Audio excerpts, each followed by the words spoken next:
aunque el énfasis de esta sección es el tabernáculo de reunión, esta palabra tabernáculo también algunos lo conocen como, en algunas traducciones se pone como cabaña de reunión, o sea, es una cabaña, era una tienda de reunión. Piensen en algo, eh, tabernáculo, piensen en algo movible, ¿sí? Como una tienda de estas que usan las personas que son nómadas. La idea de tabernáculo es eh, enfatizar eh, que no era fija, sino que era una manera en cómo Dios iba a moverse conjunto con el pueblo en tanto llegaban a la tierra prometida. Es por eso que cuando ya llegan a la tierra ya no se va a llamar tabernáculo, sino va a ser el templo. Ya es un lugar fijo en una ciudad, en un lugar específico. Pero mientras hablemos de tabernáculo, siempre hay que recordar que es movible en el desierto y Dios quiere habitar en medio de su pueblo. Eh, es una palabra que a veces no, hoy no se usa mucho y por eso cuesta trabajo, pero incluso puede traducirse como habitación, ¿sí?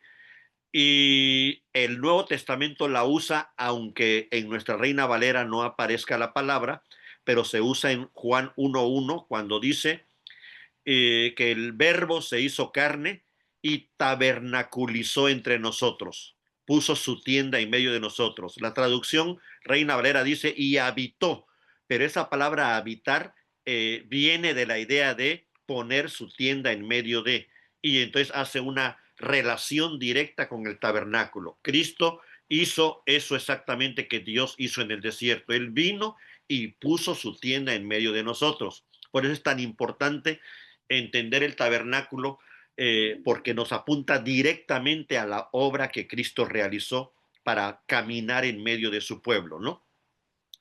Entonces, vamos a pensar en tres momentos. Llevamos avanzado en la lectura desde Éxodo 21 hasta Éxodo 31, creo que fue el último que les envié. Y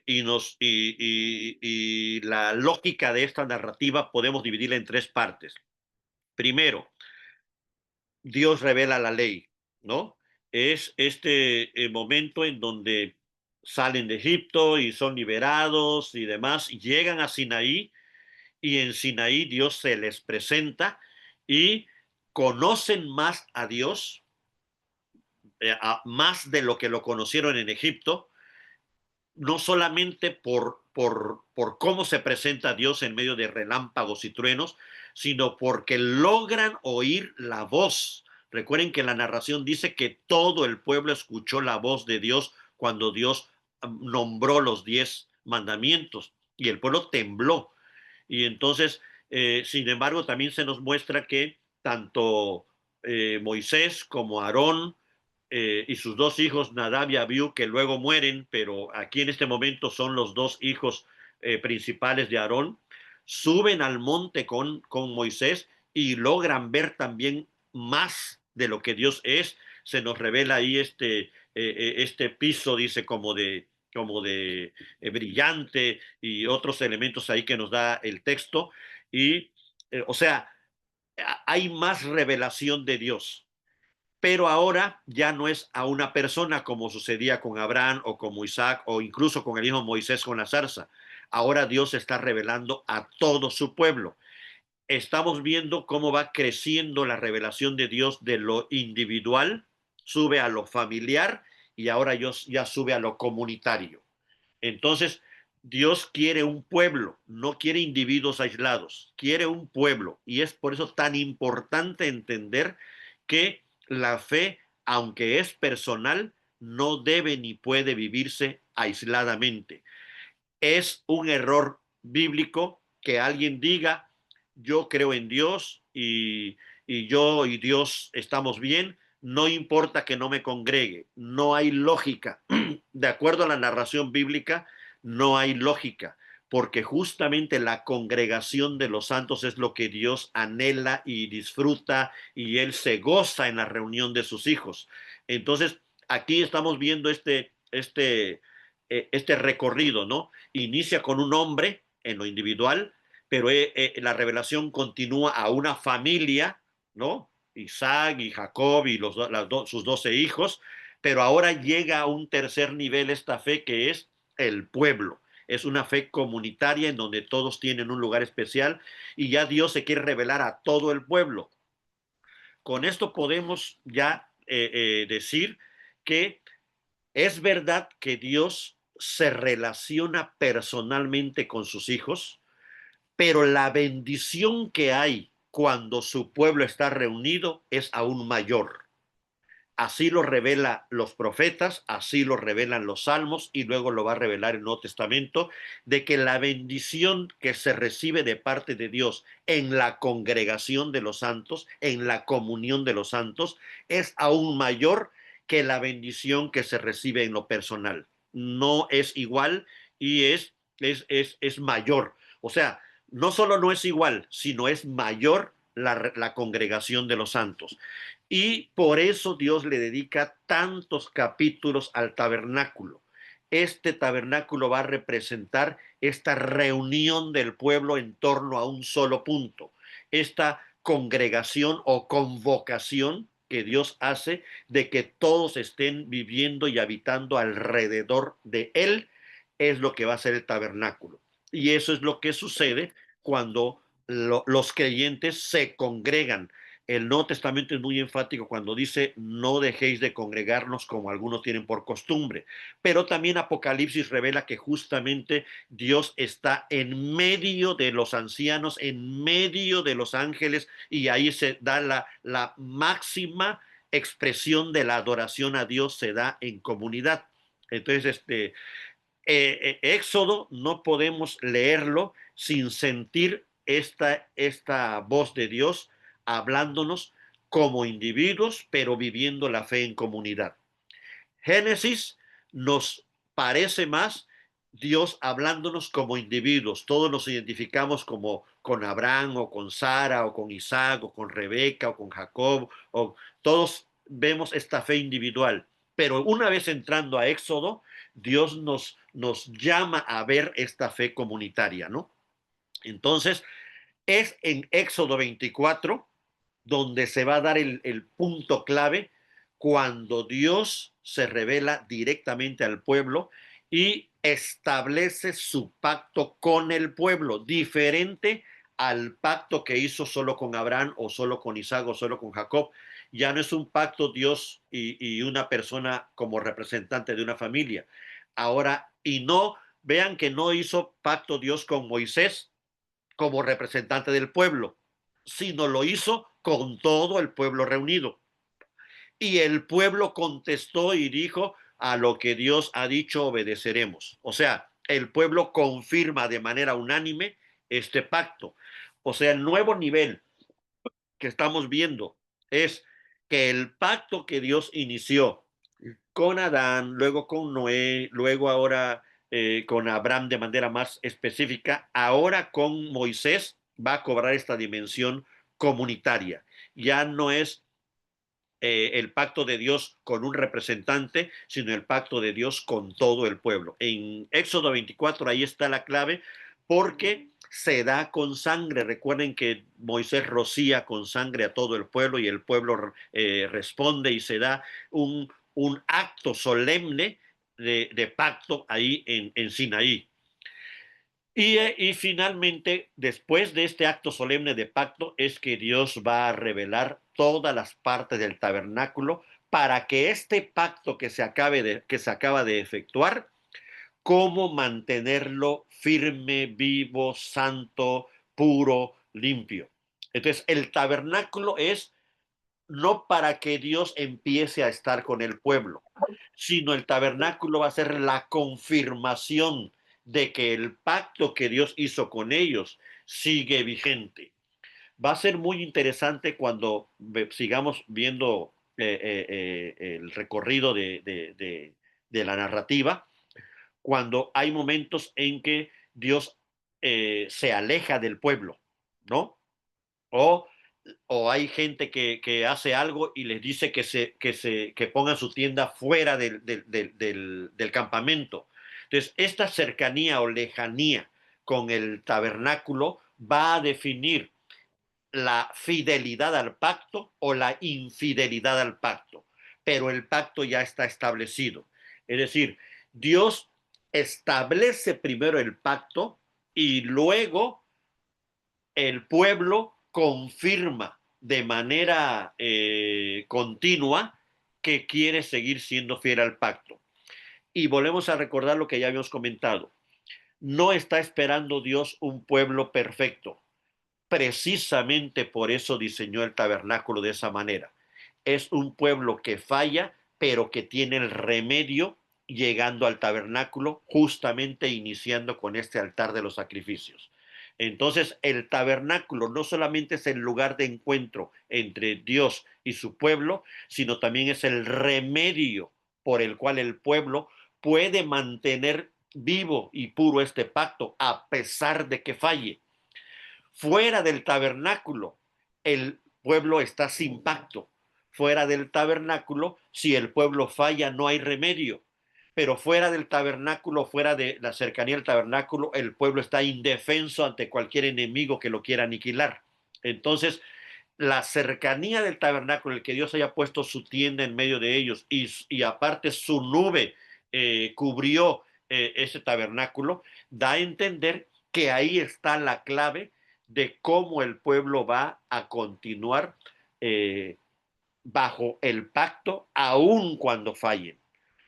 Entonces, chequen, aquí a mí lo que se me hace interesante aquí es que el pacto de Dios con el hombre, el pacto de Dios con su pueblo, ya incluía o incluye la falla del hombre. Y es por eso que el pacto mismo incluye los remedios que debe hacer el hombre para mantenerse en el pacto. Fallar no significa estar fuera del pacto, sino no usar el remedio es lo que te coloca fuera del pacto. Voy a repetir esto. Fallarle a Dios no significaba quedar fuera del pacto, sino lo grave era no usar el remedio que Dios había dado para solucionar esa falla y mantenerse dentro del pacto. ¿Cómo decirlo esto en la actualidad? Fallarle hoy a Cristo no es el problema y no eso nos hace quedarnos fuera del pacto.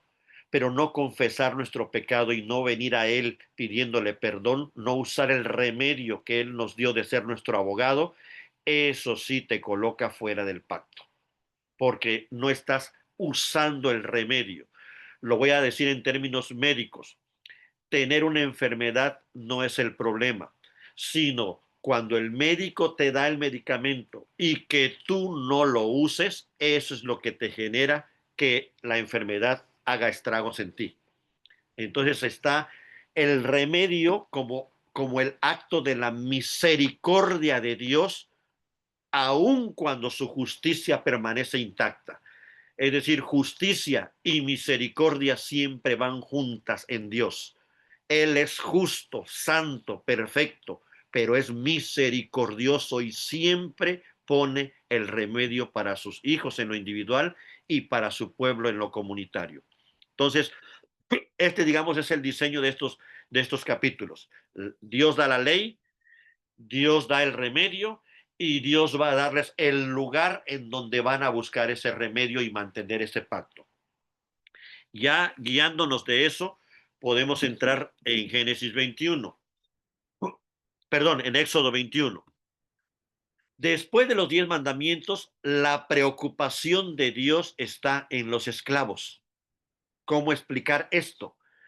Justamente cuando inician los 10 mandamientos, le inician diciendo, yo soy Jehová tu Dios que te saqué de la tierra de Egipto de casa de servidumbre.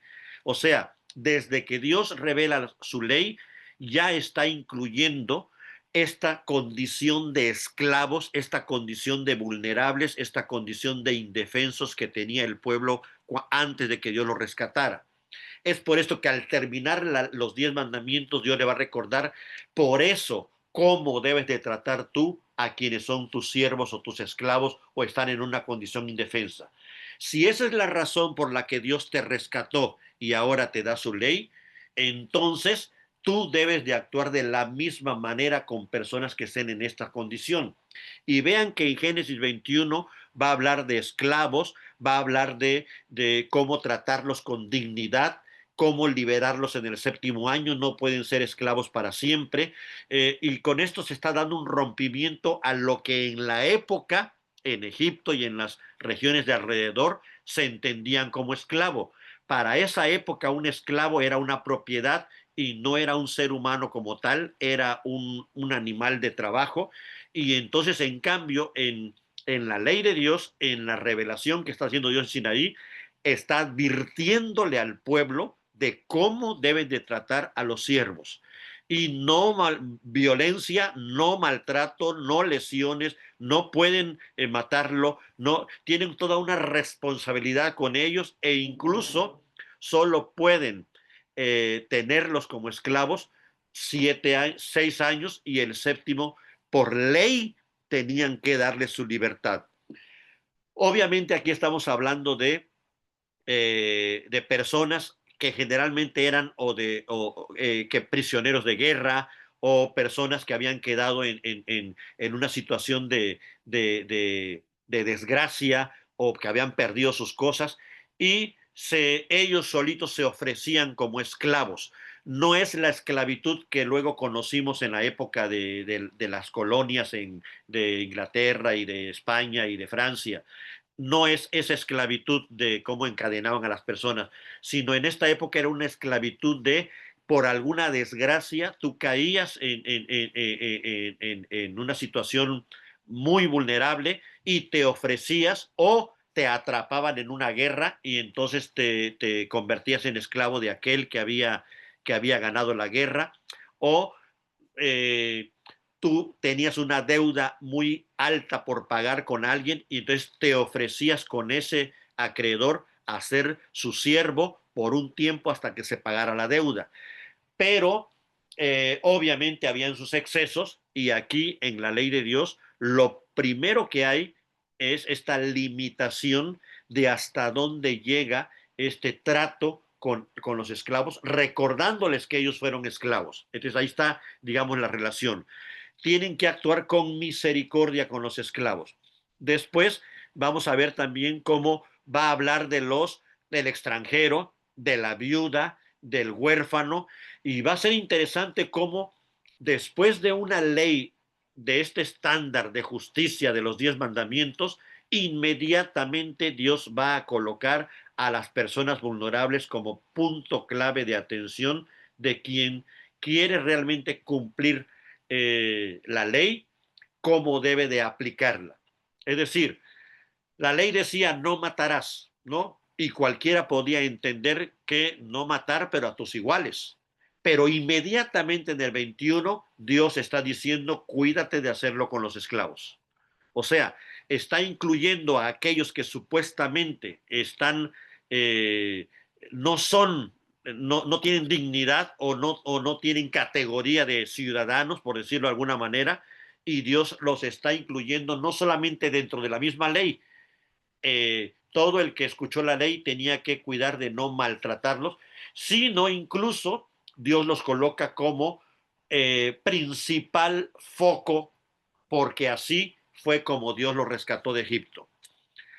Entonces, aquí empezamos a ver un movimiento en la revelación, en la narrativa de cómo Dios tiene atención especial por los vulnerables. Su justicia es altísima, pero su misericordia es también altísima. Entonces, su misericordia es esta acción divina en torno al vulnerable. Y es por eso que le da tanta atención Dios en su ley a estas personas. Y en todos los 5 libros yo he encontrado al menos 7 categorías de personas vulnerables a las cuales Dios le da mucho énfasis y mucha atención. están las viudas, los huérfanos, los extranjeros, los enfermos,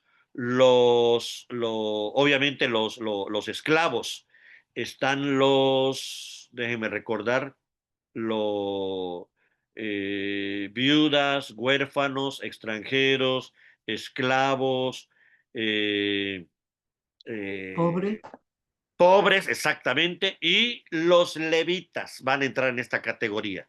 Son 7 grupos a los que Dios le va a dar muchísima importancia. Voy a repetirlos: viudas, huérfanos, pobres, extranjeros, enfermos, esclavos y levitas, porque vienen a ser sus 7 grupos vulnerables de Dios a los que va a haber muchas leyes protegiéndolos. Protección al esclavo, protección a la viuda, protección al pobre, protección al huérfano, protección al extranjero, protección al enfermo y protección al levita. Entonces, muchos hoy ven al levita como algo superior, pero en la ley lo vamos a ver como requiere de leyes que lo protejan, porque ellos no tenían propiedades y estaban al servicio del pueblo. Entonces entraban dentro de este grupo también de los vulnerables, ¿no? Entonces, aquí ya estamos viendo cómo el Éxodo 21-22, la narrativa nos dirige hacia estos grupos para que veamos la importancia que tienen para Dios. Y es en Éxodo 23 donde Dios va a enfocar el descanso como punto final de su creación. Recuerden que este mandamiento del descanso, aunque es el cuarto mandamiento, eh, no es menos importante que los demás, porque está hablando precisamente de cuando Dios terminó de crear todo, descansó. Así que la finalidad o el objetivo de toda la creación es el descanso. Hacia allá se dirige todo lo creado. Dios llama por su nombre a lo creado, le pone leyes, le pone una tarea, evalúa que fue bueno lo que hizo y después de eso hay que descansar. Ese es el mismo diseño que hay en todo el plan de salvación. Dios nos llamó a nosotros a ser salvos, nos asignó una tarea, nos está evaluando, pero quiere que finalmente lleguemos a su descanso eterno.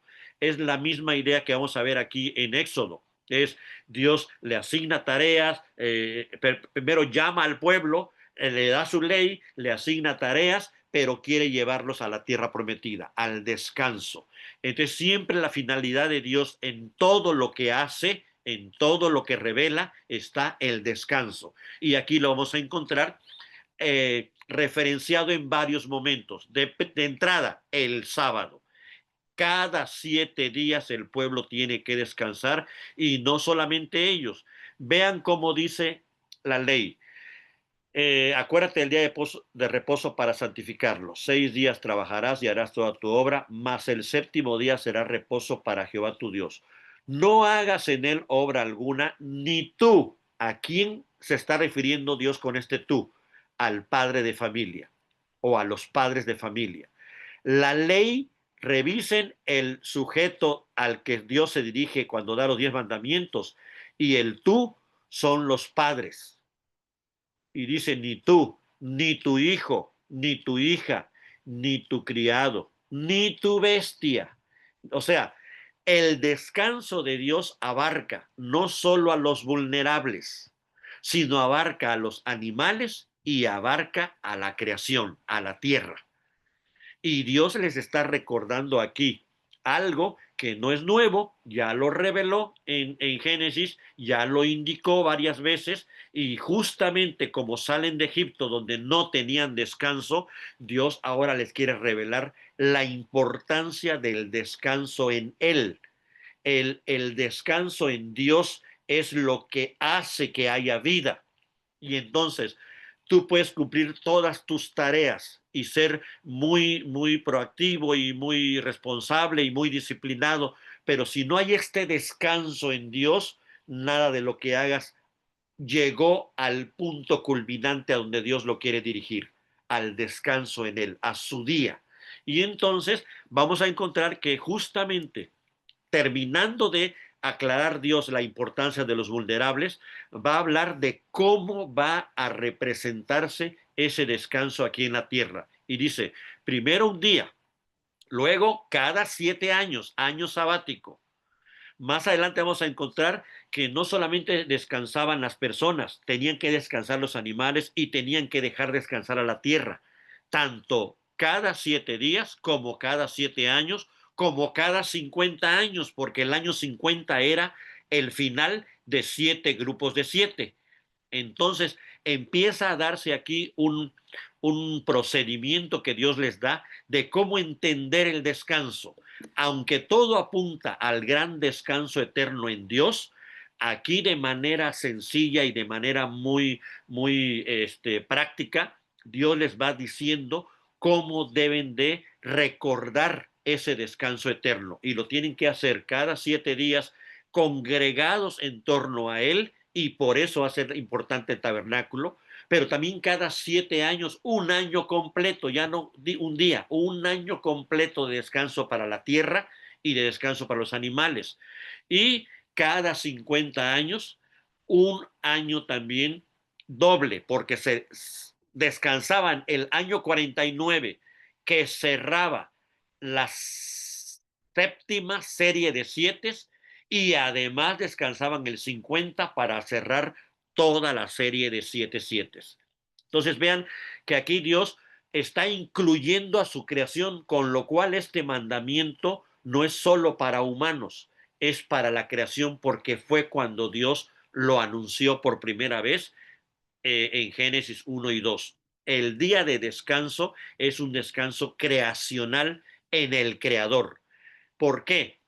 Porque cuando lo hacemos, reflejamos quién y cómo es Dios. Dios descansó y quiere que su pueblo refleje cómo es Él.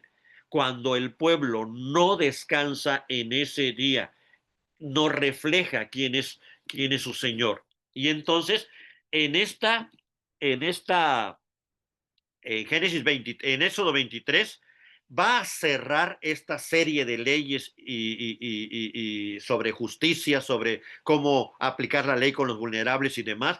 Va a cerrar con el sábado, con el año sabático y con las 3 fiestas anuales. La primera es la Pascua, para celebrar la salida de Egipto. La segunda es la de la cosecha, que se celebraba 50 días después de la Pascua, justamente para hacer referencia al 50, a esta 7 más uno más. Entonces, por eso se va a hacer conocida esta fecha después como el Pentecostés, de penta, de 5, de 50. Entonces es primera fiesta anual, la Pascua. Segunda fiesta anual, 50 días después, en Pentecostés, llamada la fiesta de la cosecha de los granos. Y la última fiesta, la tercera fiesta anual, es la fiesta de las cabañas, o sea, de los tabernáculos, que esa se va a dar al final de la cosecha de los frutos. Eran 2 cosechas: cosecha de los granos, trigo, cebada, y cosecha de los frutos, que era diferente. Esta se daba por ahí de septiembre, octubre en nuestro calendario actual, y esta era la fiesta de los tabernáculos, o fiesta de las cabañas. Y entonces vean que tiene relación con lo que acabamos de comentar. Es la liberación, los 50 días que Dios reveló su ley en Sinaí. O sea, Dios libera, Dios revela su ley, y Dios quiere habitar en medio de nosotros. Lo mismo que está haciendo la narración de Éxodo. Ya liberó, ya dio su ley, y ahora quiere habitar en medio de su pueblo, poniendo su tabernáculo.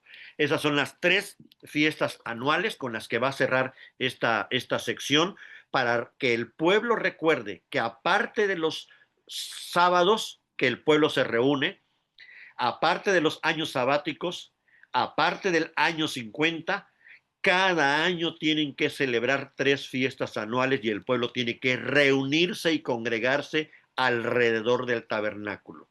Es decir, son los momentos en que Dios se goza en la reunión, en la santa convocación, en la santa convocatoria que hace con su pueblo. Y es es tan importante porque es cuando el pueblo entiende que la fe que ellos tienen es una fe individual y personal, pero comunitaria y también hacia donde Dios quiere llevarlos. Dios ya les reveló con Moisés que él quiere un pueblo, no quiere individuos, quiere un pueblo de reyes y sacerdotes. Y quiere que todos sean sacerdotes y quiere que todos sean reyes. Entonces, ahora que va a revelar el tabernáculo, va a indicar Dios todas las funciones del sacerdote y Dios quiere que todo el pueblo sea eso. ¿Por qué no sucedió así? Ya recordamos que terminando Dios de revelar todas estas instrucciones, el pueblo hace un becerro de oro y pierden eh, esta, este nombramiento. Y es ahí donde solamente queda la tribu de Leví con el nombramiento. Pero el diseño original de Dios es que todo su pueblo sea sacerdote. Aquí es donde entra la importancia del por qué tenemos nosotros como simples miembros de una iglesia o simples miembros del cuerpo de Cristo, saber cuáles son las funciones del tabernáculo y las funciones del sacerdocio, porque en Cristo todos somos sacerdotes. ¿Sí? Pedro dice que somos real sacerdocio. ¿Qué significa? Sacerdocio de reyes, sacerdocios reales, reales de realeza. Somos real sacerdocio, es el cumplimiento de lo que Dios le dijo a Moisés, quiero un pueblo de reyes y sacerdotes. Entonces, para nosotros es importante saber qué pedía Dios en Sinaí de los sacerdotes, entenderlo como Cristo lo cumplió, porque nosotros ahora somos sacerdotes de Dios. Entonces, es aquí donde ya entra el por qué es tan importante que sepamos nosotros cómo, cómo diseñó Dios ese tabernáculo, cuáles eran las partes, cómo a tareas de los sacerdotes que ellos sí podían entrar al lugar santo e incluso en este caso conocer lo que sucedía en el lugar santísimo donde solo podía entrar el sumo sacerdote, pero recordemos que cuando el pueblo recibe toda esa instrucción, pues ellos solo podían llegar hasta el atrio a raíz de su pecado con el becerro de oro, con este acto de idolatría. Pero el objetivo de Dios era que todos pudieran tener acceso hasta el lugar santo. Al lugar santísimo no, solo entraba el sumo sacerdote. Pero es aquí donde en su cumplimiento perfecto en Cristo, Cristo es el sumo sacerdote que rompió el velo para que los sacerdotes que no tenían acceso al lugar santísimo ahora puedan tener acceso. Es decir, ahora nosotros en Cristo somos sacerdotes, nadie de nosotros es sumo sacerdote, el único sumo sacerdote es Cristo, pero el velo está roto, ya no hay división entre el lugar santo y lugar santísimo, así que los sacerdotes tenemos acceso al lugar santísimo. Esto es una maravilla, es una belleza, lo va a explicar esto el libro de Hebreos, ¿no? Lo que el sumo sacerdote Aarón hacía cada año, dice, Jesús lo hizo una sola vez y para siempre. Y por eso el velo quedó roto. Ya no hay división entre lo santo y lo santísimo, sino todos tenemos acceso al trono de la gracia de Dios. Entonces, yo entonces les diría, si no se consideraban ustedes del sacerdocio, de la tribu de Leví, porque hoy hay muchas ideas raras de que hay algunos que se creen de la tribu de levitas y los sacerdotes de Dios y piensan que solo es para una casta o para un grupo, pues no, el diseño de Dios era para todos. Este fue una de las cosas que la Reforma rescató, la doctrina del sacerdocio universal de los creyentes, en donde todos somos sacerdotes, reafirmado en el Nuevo Testamento. Entonces, si no sabías que tenías esa categoría delante de Dios, pues ahorita que vuélvete a leer todo lo que ya llevamos de Éxodo y éntrale con más cariño a Levítico porque Dios te está hablando a ti. Tú eres el sacerdote de quien Él está hablando cuando da todas estas instrucciones. Entonces, en el 24 que podríamos decir de esta sección sería la parte central. Moisés escribe el libro del pacto. Vean que hay dos cosas.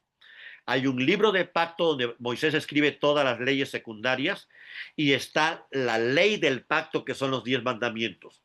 Hay que ponerlos en su justa magnitud porque es la ley del pacto la que va a quedar adentro del arca de la alianza, pero el libro del pacto, Moisés es el que lo va a escribir y lo van a poner a un lado.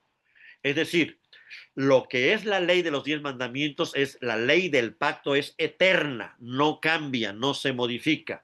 El libro del pacto son las leyes secundarias que van a irse adecuando dependiendo de la situación del pueblo. Por ejemplo, en Deuteronomio vamos a ver cómo algunas leyes que se dieron aquí en Éxodo y en Levítico, Moisés las vuelve a mencionar, pero modificadas, porque ya ahora el pueblo cuando entra a la tierra prometida ya no va a ser nómada, va a ser ya sedentario, va a estar en un solo lugar. Entonces, las leyes tienen que adecuarse para un pueblo ya estable.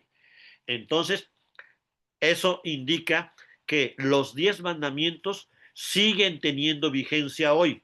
Lo que debe de ser adecuado a nuestra época y a nuestra cultura y a nuestra geografía y a nuestra idiosincrasia son las leyes secundarias, pero no la ley de Dios. Esa es eterna, perfecta y buena. Entonces, en Éxodo 24 vemos que fue con sangre que se selló esta relación de pacto entre Dios y su pueblo. Es un pacto de gracia porque es Dios acercándose a un pueblo indigno, pero que Él quiere santificarlo, ¿no? Y nos recuerda, ¿se acuerdan cuando Dios hace pacto con Abraham y también pasa entre animales partidos y hay sangre y demás? Ese fue el pacto de Dios con Abraham de manera individual y familiar, pero ahora Dios lo ratifica con todo el pueblo. Y obviamente nos hace recordar la última cena cuando Cristo dice, esta es la sangre del nuevo pacto. ¿Con quiénes está haciendo Cristo este pacto? Con sus 12 discípulos como representantes de todos los que habíamos de creer por la palabra de ellos, nosotros. Es decir, este mismo pacto que Dios hizo en Sinaí con Israel, Dios lo hizo con nosotros justamente en la cruz por su sangre derramada. Y eso es lo que recordamos cada que celebramos la Santa Cena en las iglesias. Algunas iglesias lo hacen cada año, otras cada 3 meses, otras cada mes. Pero, ¿qué sucede ese día de la Santa Cena? Nosotros nos congregamos con el pueblo de Dios y confirmamos que queremos seguir siendo parte del pacto de Dios. Cuando no participamos de este acto, es como que no estamos reuniéndonos con el pueblo de Dios para confirmar el pacto. Es como que si dijéramos, el pacto Dios, Cristo lo hizo en la cruz y ya de ahí hasta el fin tiene validez y es verdad, pero Cristo dijo que lo hiciéramos hasta que Él regresara. Les dijo a todos que ese pan y esa copa lo estuviéramos comiendo hasta que Él viniera. No porque su pacto no fuera completo y eterno, sino es la manera en como nosotros, personas falibles que estamos en el desierto caminando, es la manera en como nosotros le decimos a Él que queremos seguir bajo su pacto aunque fallamos. Entonces, ese acto sacramental es en bendición nuestra para que nosotros confirmemos. Es el remedio que Dios dio, así como lo dio en el tabernáculo. Es el remedio que Dios nos dio para seguir siendo parte de su pacto y lo confirmamos, pues algunos cada mes, otros cada 3 meses. De ahí que sea tan importante no solo la congregación de los santos, sino también la celebración continua de la Santa Cena hasta que Cristo venga, ¿no? Es por esto que a esto se le conoce como medios de gracia. Es el medio por el cual Dios comunica su gracia a su pueblo. Quizás haya personas que, fíjense, es probable que hoy, a raíz de esta ola donde muchos quisieran, después de estos creo que sucedió después de la pandemia. Muchos consideran que se puede vivir con fe en lo individual y sin participar de la Santa Cena, eh, y pueden vivir una fe genuina y fiel, y no lo dudo, pero no olvidar que la fe no solo es individual, aquí lo estamos corroborando, sino comunitaria, pero que aparte fue el remedio o la indicación que Cristo dio de que celebremos esta comunión de los santos con su mesa, en su mesa, hasta que Él venga. Entonces, está de moda en muchos lados vivir la fe individual y ya no tomar de la misma manera los sacramentos, pero creo yo que conforme vayamos avanzando iremos viendo la importancia que tiene para Dios este tema de la comunión de los santos. Es determinante para Él porque Él lo que quiere es un pueblo. Entonces, continuando con esta idea, vemos que aquí Dios ya define este pacto con todo el pueblo y nos recuerda que justamente ese es su plan. El plan de Dios es una comunión entre Él y su pueblo, y es aquí donde ya le va a revelar a Moisés cómo van a hacer el tabernáculo, ¿no? Y lo primero es la ofrenda voluntaria. Y el pueblo obedeció y trajo ofrenda, incluso ya vamos a ver más adelante que hasta se excedieron en esta ofrenda, ¿no? Ya después de lo que había pasado con el becerro de oro, pues ya hubo una actitud diferente, pero aquí lo que estamos viendo en Génesis 25 apenas son las instrucciones. Van ustedes a encontrar que más adelante pareciera que Éxodo vuelve a repetir todas las instrucciones que aquí se nos dieron a Moisés, pero quiero enfatizar el por qué hace esto el escritor, el libro de Éxodo. Esta primera vez lo que nos está diciendo es lo que Dios le dijo a Moisés, la instrucción tal como Dios se la dio a Moisés. Más adelante, al finalizar el Éxodo, vamos a encontrar cómo llevó a cabo el pueblo esta tarea. Y lo que el escritor pide es que revisemos si lo que Dios dijo exactamente así se cumplió, o si hubo algo que el pueblo hizo que Dios no mandó. Y entonces la tarea del lector es ir corroborando cada punto. Cuando se habla de la ofrenda, cómo ofrendó el pueblo. Cuando se habla del arca, cómo se construyó el arca. Y tenemos que ir viendo este paralelismo entre lo que Dios dijo y cómo se realizó. Obviamente nos hace recordar este momento del Génesis cuando decía, y entonces dijo Dios, y fue hecho, ¿no? Y entonces Éxodo va a tomar esta línea y va a enfatizar que tal y como Dios lo dijo, así el pueblo lo realizó, así lo llevaron a cabo, dando a entender que están en comunión con Dios, que su pueblo sí está obedeciendo plenamente al Dios del pacto, y se puede realizar esta construcción, y que el pueblo puede estar seguro de que va a funcionar este remedio y Dios va a habitar en medio de ellos porque lo hicieron tal y como Él lo mandó. ¿Cuál es la evidencia de la narración de que el pueblo hizo exactamente lo que Dios le dijo? Porque justo al terminar Éxodo va a decir que Dios puso su nube sobre el tabernáculo. Este acto demuestra que todo lo que Dios pidió se hizo como Él lo dijo, y el pueblo, al ver la nube ponerse sobre el tabernáculo, podía estar tranquilo de que todo lo que hicieron fue fiel a lo que Dios mandó. Por lo tanto, Dios había venido a morar en medio de ellos e iba a caminar en medio de ellos. Entonces, Éxodo va a terminar con este gran momento de la nube descendiendo sobre el tabernáculo, pero mientras tanto va a ir, tenemos que ir con paciencia identificando cada elemento y viendo cómo se realizó. Lo primero que Dios va a revelar es la construcción del arca del pacto. El elemento más importante de todos es el trono. El arca del pacto representa el trono de Dios. Y el arca del pacto es este punto de encuentro entre Dios y su pueblo. Es por esto que solo podía el sumo sacerdote entrar hasta el último punto, que era el lugar santísimo, porque ahí estaba el arca del pacto y era desde ahí que Dios se comunicaba. Cuando Moisés o Aarón querían saber algo de parte de Dios, tenían que entrar hasta ese lugar y ahí Dios se comunicaba. Era el punto de encuentro. Por eso llegó a ser conocido como el trono, el arca. Cada que piensen en el arca de la alianza o el arca del pacto, ustedes piensen es el trono de Dios. El salmista, me parece que es David, que va a decir que era el estrado de sus pies. Es como si fuera el lugar donde Dios pone sus pies porque su trono está en el cielo. Pero ese arca de la alianza, ese arca del pacto, era como si fuera este canal o esta, ¿cómo le llaman hoy?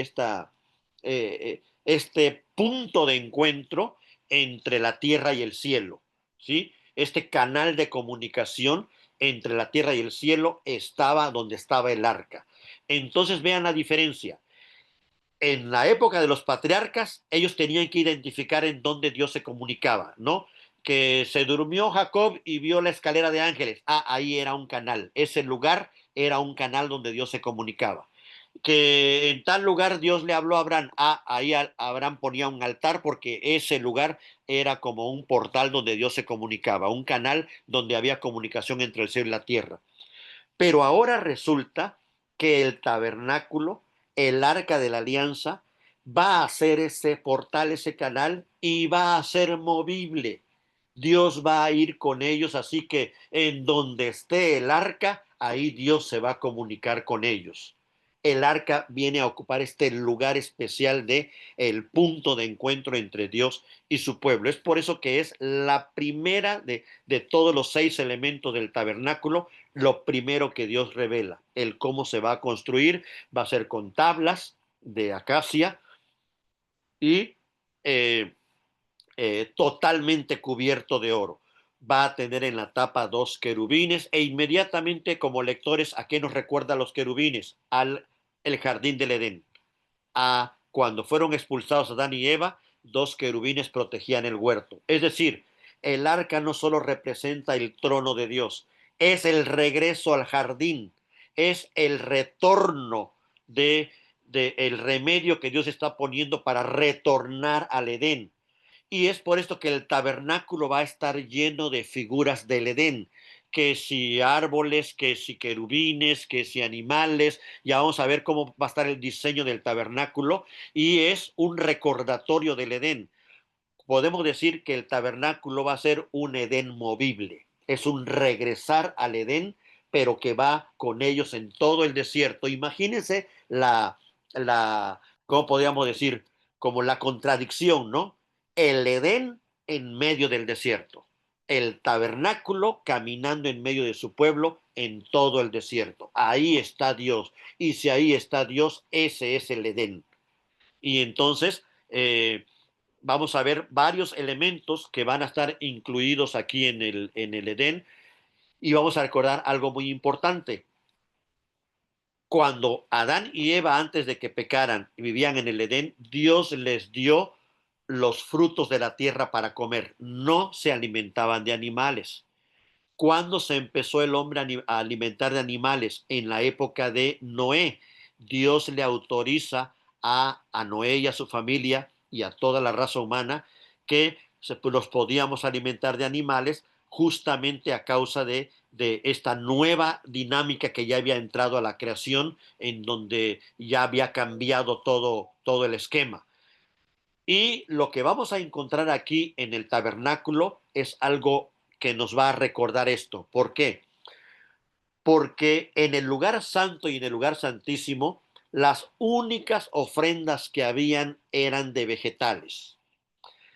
Aparte del arca de la alianza, que estaba en el lugar santísimo, en el lugar santo habían 3 elementos, que era la lámpara, la de 7 brazos, lo que se conoce como la menorá, la mesa de los panes de la proposición, que tenían que ser 12 para dar a entender esta comunión del pueblo, y en el centro estaba el incenciario, que era un elemento de enlace. Para poder entrar al lugar santísimo tenías que ir con el incensario. No podías entrar sin incienso. Y también para salir, tenía que bañarse de incienso todo la entrada y el lugar santísimo. Este elemento estaba antes de entrar al lugar santísimo. Así que en el lugar santo habían 3 elementos.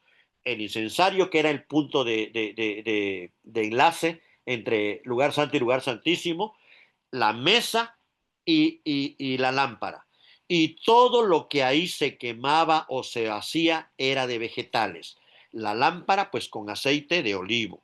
Los panes, pues era con trigo, con cebada. Era vino lo que se ponía en las copas de jugo de uva. El incienso se iba a hacer con especies aromáticas. Todo era vegetal. ¿Dónde estaba la parte de animal? Fuera del lugar santo, en el atrio. Ahí estaba el sacrificio animal, ahí estaba lo sangriento, ahí estaba la muerte por los pecados, ahí estaba representado eso que era el remedio, pero no era lo que Dios había diseñado originalmente. Entonces, la muerte entró por causa del pecado y la paga del pecado es muerte, y entonces Dios provee una solución, que no muera el pueblo, sino un sustituto. Ya se los anunció en la Pascua con un cordero, y ahora en el tabernáculo el lugar inicial para entrar al tabernáculo era el altar de holocaustos. Era por medio del sacrificio de un cordero inocente, el pueblo recibía perdón, y esto lo facultaba para poder entrar al lugar santo y al lugar santísimo, donde ya no había nada sangriento, todo era vegetal como en el jardín del Edén, y era el encuentro entre Dios y el hombre. Vamos a verlo esto en términos como creyentes. A raíz del sacrificio hecho por Cristo fuera del campamento, dice, recuerden esa frase, fue él crucificado fuera de la ciudad. Es una muerte cruenta. Esta muerte fue suficiente y ahora nosotros tenemos acceso. Una vez entrando al lugar santo, porque Dios, Cristo nos abrió el acceso, ya no hay más sacrificio. Todo es vegetal. Es por eso que lo recordamos con pan y vino. Es por eso que el bautismo es con agua. Es por esto que a partir de Cristo ya no hay nada sangriento, todo es vegetal, no tenemos que latigar, no tenemos que desangrar, no tenemos que hacer nada cruento, nada cruel, nada que tenga que ver con sangre. Todo fue cumplido en Cristo, y ahora todo es justamente para entrar a la presencia de Dios, entrar al jardín del Edén, entrar a esta dinámica de regreso al Padre, y eh, tenemos acceso no solamente a la mesa, a la lámpara, al incensario, sino como fue también roto el velo, tenemos acceso hasta el trono de gracia, hasta el lugar santísimo. Entonces, vayamos viendo todas estas relaciones, porque van a ser importantes, no solamente para entender la narración del Antiguo Testamento con Israel, sino también para entender la obra de Cristo y entender nuestra posición como creyentes hoy al ser sacerdotes. Eh, en el capítulo 26 ya se da la estructura del tabernáculo. ¿Sí? Es detallado lo que son las cortinas, las cubiertas, las tablas, todo. Ahí les mandé unos videos para que puedan ver toda esta descripción. No nos vamos a detener mucho ahorita en esto. Más adelante vamos a ir desmenuzando un poquito. Ahorita solamente quisiera que nos quedara un poquito claro cómo estaba el diseño y para qué servía cada elemento, pero obviamente las cortinas van a tener una importancia muy alta, el por qué son tantas cortinas y de diferentes tipos, de diferentes animales, y cómo las tablas, la madera, ¿no? Y pero sí va a dar a entender estas cortinas que hay una distancia, que hay una separación entre Dios y el hombre, pero que esa separación puede ser, puede haber acceso si se cumple esto que Dios está poniendo como remedio. Entonces, es de ahí la importancia que tiene el que antes voy a irme rapidísimo a donde está el diseño del tabernáculo. Yo no sé si ustedes lo tengan claro, pero aquí está en la imagen.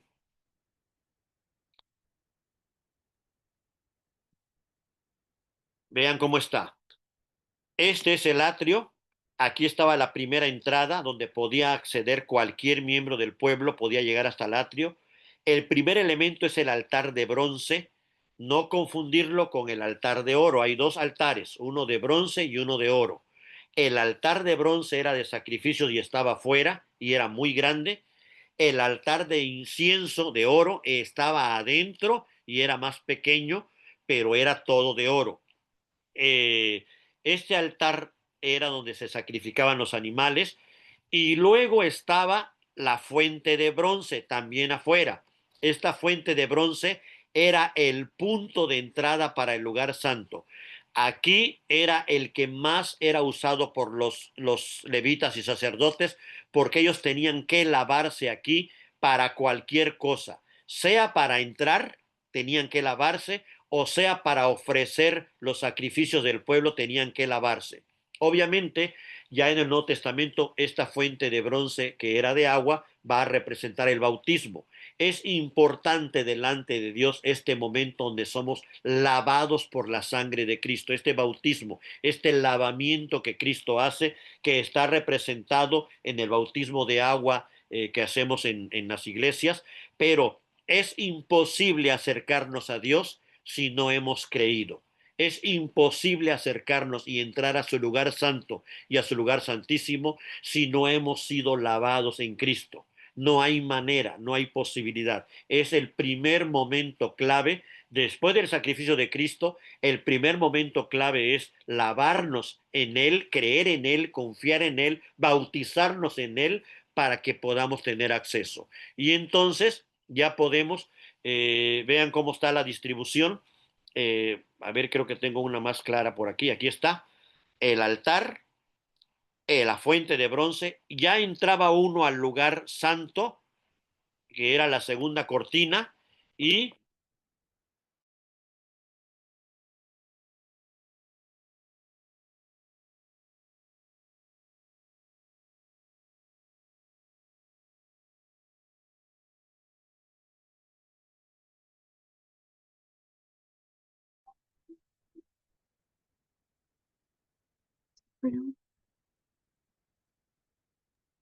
Hola, ya no veo a Carlos.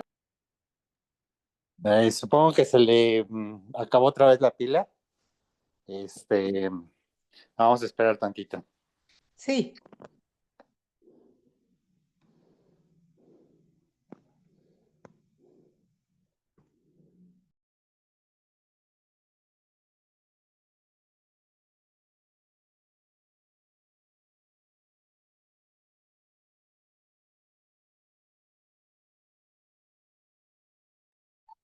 ¿Alguien me puede decir, hermanos, cuando dijo Carlos, cuando tenemos acceso al trono de la gracia?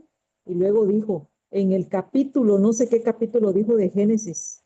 Como no lo veo bien, porque estoy en el celular, la letra está muy pequeñita y mi vista no logra perdón, ver. me volvió a pasar lo mismo. Me quedé sin batería. ¿Dónde me quedé? Perdón.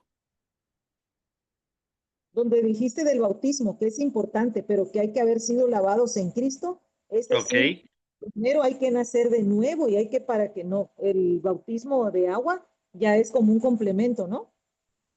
Sí, exactamente. El bautismo de agua es la forma exterior de lo que ya Ándale. debió pasar en el corazón del creyente de haber sido lavado por Cristo. ¿Sí? O sea, el bautismo de agua es el testimonio público de el bautismo interno que Cristo ya nos lavó. ¿Sí? Entonces es importante, aquí vean cómo está delineado esta idea aquí. ahí, después del bautismo, es donde el creyente entra, y por eso todo creyente es sacerdote. Podemos entrar al lugar santo, que es la segunda sección, y ahí es donde está la lámpara, y están los panes, y está el incienso, ¿no? La lámpara va a representar al Espíritu, por eso el creyente una vez que el creyente ha creído en Cristo, por la fe recibe al Espíritu inmediatamente, y está en comunión con sus hermanos. Por eso es importante la comunión. En la mesa de los panes es los 12 panes están juntos, y el incienso va a representar las oraciones, ¿sí? Entonces aquí son las tres cosas del sacerdocio, son las tres cosas con las que cuenta el sacerdote y que en este caso, el sacerdote cuando entraba al lugar santo, veía que la lámpara estuviera encendida con el aceite. También checaba que los panes cada 7 días, vean la relación, cada 7 días los panes se cambiaban, es decir, cada 7 días el pueblo se congregaba, y la oración era continua. Todo el día y todos los días tenía que estar este incensario encendido. Tenían que checarlo en la mañana y en la tarde que estuviera, porque no podía faltar el incienso. Por esto es que el Nuevo Testamento nos va a decir que orad sin cesar. Y es aquí donde solo llegaba el sacerdote, y estaba la última cortina donde tenía acceso ya solo el sumo sacerdote podía entrar al arca, a donde estaba el arca, y es aquí donde se daba el encuentro con Dios. Para los creyentes, Cristo entró hasta este lugar santísimo, pero dice Hebreos, no el de la tierra, el del cielo. Y entonces Hebreos nos hace recordar que este tabernáculo terrenal revelado a Moisés era una sombra del tabernáculo celestial, y el mismo Moisés dice que él describió para que se hiciera en la tierra lo que Moisés había visto en el cielo. Hebreos nos va a aclarar que lo que hizo Cristo fue que él entró al tabernáculo en los cielos. Cuando Jesús estuvo en la tierra, nunca entró ni al lugar santo ni al lugar santísimo, porque él no era ni levita ni era de la línea de Aarón. Él nunca entró aquí al templo que estaba en Jerusalén. Entonces, ¿cómo explicar todo lo que se nos había revelado en el Antiguo Testamento? Hebreos nos los aclara y dice, él entró al tabernáculo celestial, al lugar santísimo en los cielos, y rompió el velo que dividía al hombre de Dios.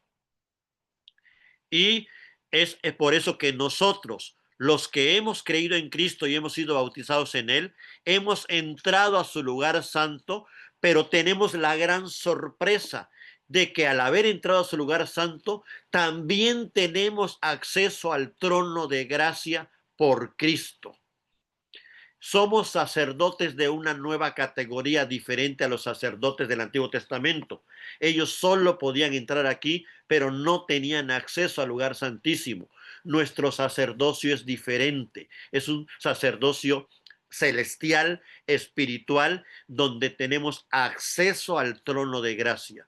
Entonces sería cuestión que en los siguientes días, los siguientes lunes, vayamos checando a más detalle cada uno de los elementos, para que vayamos viendo en qué consiste nuestro sacerdocio, el por qué nosotros va a ser tan importante entender todo lo que dice, lo que significa el tabernáculo y lo que significa todos los sacrificios y las ofrendas, porque tenemos que conocer cuál fue la idea con la cual Dios las reveló en el Antiguo Testamento y para qué servían, y entender el Nuevo Testamento, cuál es ahora la función y qué es lo que tenemos que hacer nosotros como sacerdotes de Cristo, que es nuestro sumo sacerdote, ahora en esta nueva etapa después de Cristo. Entonces, aquí les puedo dar rápidamente un esquema, podemos decir, teológico. Fuera del atrio no hay nada, ni salvación. Los profetas, la función como profetas, que también la Biblia nos revela que nosotros Dios nos asignó y nos designó como profetas, no solo como sacerdotes, también como profetas.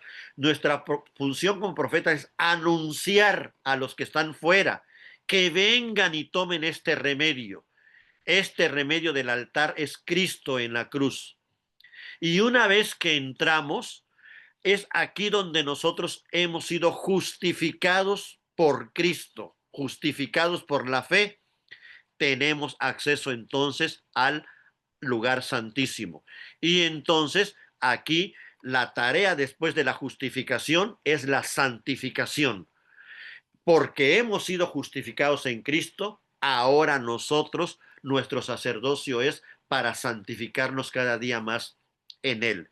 Entonces, tenemos, digamos, estos tres oficios que después vamos a ir analizando. Todavía no sabemos en qué consiste el oficio de rey, porque hasta este momento que llevamos leído, no existe todavía un rey sobre Israel. Apenas profeta Moisés y sacerdote Aarón. Y apenas nos van a indicar en qué consiste el sacerdocio. Y es hasta en tiempos de David que vamos a entender en qué consiste el ser reyes y vamos a poder engranar perfectamente toda la tarea que Dios quiere que cumplamos en esta tierra como sus sacerdotes reales, pero también profetas, pero especialmente sacerdotes reales. ¿Por qué Dios quiere un pueblo de reyes y sacerdotes? Porque esos son los que están aquí adentro. El profeta es mientras Cristo viene, que vamos a anunciar su evangelio. Pero una vez que Cristo venga, termina la función de profeta, ya no hay que anunciar nada, ya todo está cumplido y va a iniciar no iniciar, va a continuar esta tarea de reyes y sacerdotes para siempre. Es decir, mientras Cristo viene, somos reyes y sacerdotes de manera temporal, de manera, digamos, como preámbulo, como introductoria, todavía no plena, todavía fallamos, todavía no estamos totalmente terminados, pero ya estamos cumpliendo esta encomienda que Dios nos dio, pero estamos esperando ese gran momento en que Cristo venga y entonces ocupemos este lugar de reyes y sacerdotes de una manera plena y completa. Y la función de profetas, somos encomendados todos a llevar este evangelio, ir por todo el mundo y predicar el evangelio hasta que Cristo venga. Esta misión no termina sino hasta que Cristo regrese. Pero cuando Cristo regrese, ya no va a haber necesidad de dar a conocer su evangelio, porque todos lo veremos cara a cara y todos veremos perfectamente quién es Dios para nosotros y nosotros qué somos para Él. Y ya no va a haber necesidad de más revelación, porque estaremos ahí delante de su trono todos observando perfecta y plenamente al Dios en el cual hemos creído y adoramos. Entonces, vean lo bello que tiene todo este simbolismo, pero no solo es símbolo, también es anuncio. El tabernáculo no solamente es un símbolo, también nos anuncia ya cómo va a ser la obra de Cristo y cuál va a ser nuestra obra y el final de todo, el descanso eterno en Dios. Y ese es el diseño. Hasta aquí vamos a dejar hoy la charla. Perdón. Ahora sí les escucho. Tenemos como 10 minutos para que ustedes me hagan sus comentarios.